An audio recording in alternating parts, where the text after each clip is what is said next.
हरे कृष्णा। आज का टॉपिक है कोई शादी का सपना देख रहा है तो क्या चल रहा है इस पर्सन के दिलो दिमाग में जिस वजह से ये शादी के ख्याल तक पहुंचे हैं या पहुंची हैं, ये जानने की कोशिश करेंगे। आज के रीडिंग से 2 डेक है, दोनों में से लेंगे 8 कार्ड्स। तो शुरुआत करेंगे कार्ड शफल करके।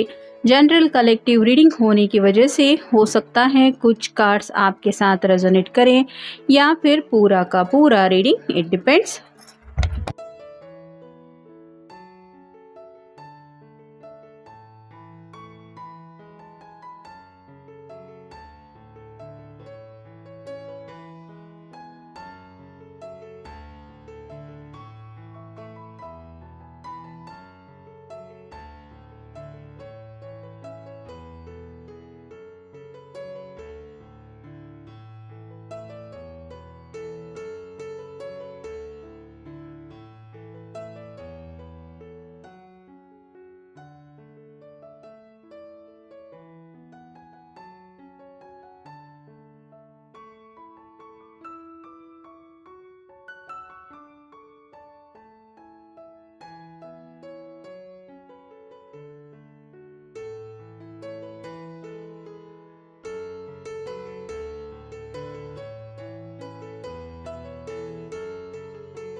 पहला ही कार्ड मिला है 8 ऑफ सॉर्ड्स का। एयर साइन है जेमिनी, लिब्रा या फिर एक्वेरियस। जैसे यहाँ पे ये पर्सन बंधा हुआ है, इसके आंखों के ऊपर पट्टी बनी हुई है, इर्द गिर्द सॉर्ड है। तो शायद काफ़ी वक्त से ये आपको अपने दिल की बात कहने के बारे में सोच रहे थे या सोच रही थी, लेकिन हिचकिचाहट की वजह से ये शायद अपने दिल की बातें बता नहीं पा रहे हैं। जैसे आंखों के ऊपर बंधी हुई पट्टी बताती है कि ये और कुछ भी नहीं देख पा रही है क्योंकि इस पट्टी की वजह से, वैसे ही आपके अलावा ये किसी और के बारे में बिल्कुल भी नहीं सोच पा रहे क्योंकि सॉर्ड्स रिप्रेजेंट करती है थॉट्स को भी। तो इनके दिलो दिमाग पे आप ही की बातें छाई रहती है। ये भी एक वजह हो सकती है कि ये इस तरह से शादी के बारे में सोच रहे हैं। नेक्स्ट जस्टिस, लिब्रा का कार्ड है। तो यहाँ पे जैसे हाथ में सॉर्ड है और दूसरे हाथ में तराजू। इनको लगता है कि इनके लिए अगर कोई परफेक्ट है, जैसे तराजू के 2 परडे होते हैं, वैसे ही इनको लगता है कि आप इनके लिए बिल्कुल परफेक्ट मैच हैं। जैसा इन्होंने सोचा था, जैसा चाहा था, आप बिल्कुल वैसे ही है। नेक्स्ट है 4 of swords, air sign Gemini, Libra या फिर एक्वेरियस। यहाँ पे भी आप देख सकते हैं 3 सॉर्ड इस तरह से लटकी हुई है और साइड में ये पर्सन ने 1 सॉर्ड रखी है ताकि कम्युनिकेशन कर पाए। तो कुछ लोगों का ऐसा भी हो सकता है कि पास में कई बार इनका दिल टूटा है, किसी ने शायद इनको मना किया है, किसी की शायद एंगेजमेंट वगैरह भी टूटी हुई हो सकती है, जिस वजह से आगे बढ़ते हुए जब ये अपने दिल की बात कहने के बारे में सोचते हैं तो हिचकिचाहट होती है। लेकिन ये आपको अपने दिल की बात बताना चाहते हैं, ये ज़रूर पक्का है, क्योंकि जैसे ये हाथ जोड़ के दुआएं प्रार्थनाएं कर रहा है, वैसे ही इसके हाथ के साइड में बिल्कुल एक सॉर्ड रखी हुई है जो बताती है कि रात को शायद आपके ख्याल इनके दिलो दिमाग पे और भी ज़्यादा छा जाते हैं। यानी कि क्लियर माइंडेड होने के लिए ये पर्सन शायद आपको बोलना चाहते हैं कि मैं तुम्हें कितना चाहता हूँ या क्यों चाहती हूँ या चाहता हूँ। नेक्स्ट है 6 of wands, fire sign Aries, Leo या फिर सैजिटेरियस। ये विक्ट्री का कार्ड होता है, सक्सेस का कार्ड होता है।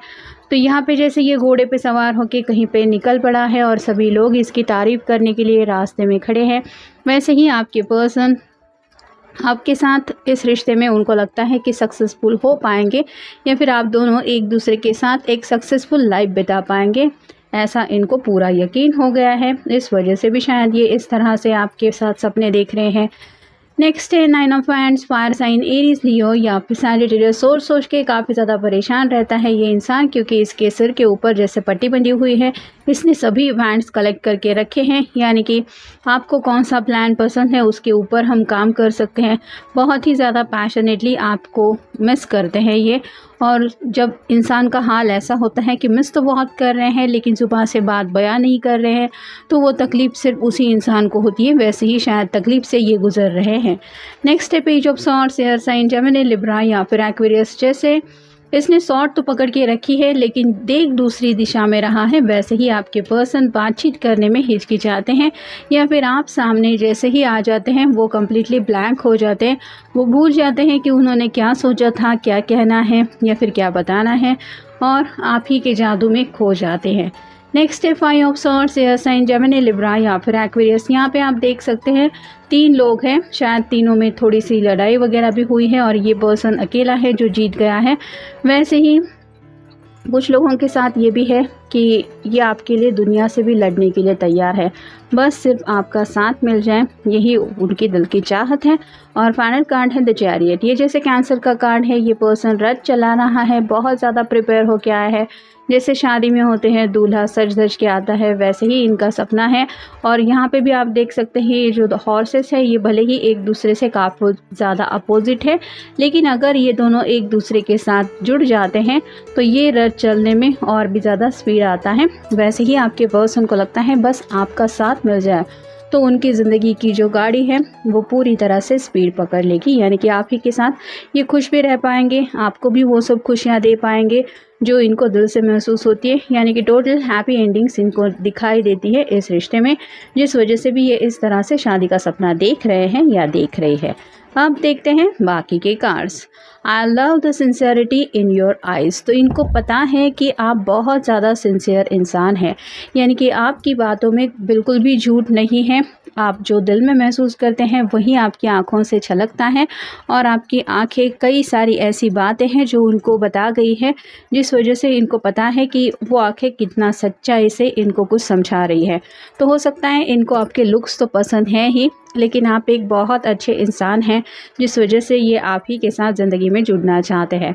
नेक्स्ट है I love your understanding nature. आपका जो स्वभाव है वो बहुत ज़्यादा प्यारा है। आप दूसरों की हालत समझने की बहुत अच्छी तरीके से कोशिश करते हैं, यानी कि बातों की नज़ाकत को अच्छे से समझ के लेना आपको आता है। और ऐसा अगर पर्सन आपकी ज़िंदगी में हमेशा के लिए आपके साथ जुड़ जाए तो आपको फ़िक्र करने की ज़रूरत नहीं होती।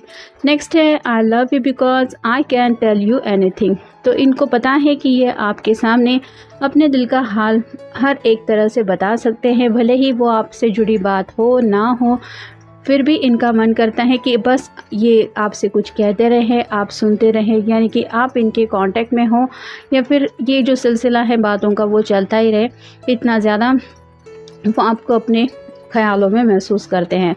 नेक्स्ट है you want to be with me for me. तो यहाँ पे बात आ रही है ये जैसे भी है आपने उन्हें उसी तरह से एक्सेप्ट किया है, यानी कि आपने कभी भी इस पर्सन को ज़रा भी बदलने की ऐसी बात नहीं कही कि तुम्हें अगर मुझे पाना है तो तुम्हें ये करना होगा, वो करना होगा। ऐसा कुछ भी आपके बारे में लिस्ट आपने नहीं बनाई है, और आपने उनको वैसे ही एक्सेप्ट किया है जैसे है। जैसे मान लीजिए किसी की कुछ सैलरी की प्रॉब्लम है तो आपने उसी को कभी नहीं कहा कि तुम्हें जॉब चेंज करना पड़ेगा। अगर कोई छोटे से घर में भी रहता है, आपको पता है कि भले ही रेंट का उसका वो घर है, तो आपने शायद ये भी नहीं बताया कि तुम्हें पहले घर लेना पड़ेगा तभी मैं जाके तुमसे शादी करूँगी या ऐसा करूँगा वैसा करूँगा। ऐसा कुछ भी नहीं है।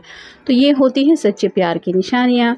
नेक्स्ट है I love you because there is no one like you in the world. तो उनको यकीन होता चला जा रहा है कि अब इस दुनिया में आपके जैसा दूसरा कोई उनको मिल ही नहीं सकता। मतलब जैसे 8 ऑफ सॉर्ड्स के बिल्कुल नीचे ये कार्ड आया है, ये आपके अलावा किसी और के बारे में सोच भी नहीं सकते। नेक्स्ट है I love you because you stare at me lovingly. तो आपकी नज़रें जब इनकी नज़रों से टकरा जाती है, वो जो प्यार का एहसास इनके दिल को ये फील करते हैं वो बहुत लविंग होता है, यानी कि आपकी आँखों से भी ढेर सारा प्यार छलकता है, और इसी प्यार की चाहत ये पर्सन रखते हैं। नेक्स्ट है you make me smile for no reason. तो आपकी बातें शायद ये याद करते हैं, आपने इनको छोटी मोटी बातों में भी जो समझाने की कोशिश की है, आपकी छोटी छोटी अदाएँ, छोटे छोटे नखरे, ये सभी वो याद करते हैं। तो उनके चेहरे पे ऑटोमेटिकली मुस्कान आ भी जाती है जब भी ये आपके ख्यालों में खो जाते हैं। और बेवजह अगर आप अकेले होते हुए भी मुस्कुरा रहे हैं, इतना ज़्यादा अगर ये पर्सन आपके दिल को अच्छा लगने लगा है, तो इससे भला और ज़्यादा चाहत क्या हो सकती है। और यही सच्चा प्यार ये आपके लिए दिल में फील कर रहे हैं, जिस वजह से शायद ये शादी का सपना देख रहे हैं। और फाइनल कार्ड है I love you for always being so supportive. तो हमेशा आपका सपोर्ट इनको मिला है, जैसे चैरियट के बिल्कुल ऊपर ये कार्ड आया है। उनको ये एहसास हो रहा है कि ऐसा ही सपोर्ट उनको ज़िंदगी भर भी मिल सकता है अगर आप उनकी ज़िंदगी से जुड़ जाते हैं तो। और शायद इसीलिए ये आपके साथ इस तरह से शादी का सपना देख रहे हैं, जो सपना एज सुन एज़ पॉसिबल ये पूरा करना चाहते हैं, या फिर इनकी यही विश है। तो ये था आज का रीडिंग, जनरल रीडिंग है, आपके साथ जितना रेजोनेट हो उतना ले लीजिए। मिलेंगे नेक्स्ट रीडिंग में।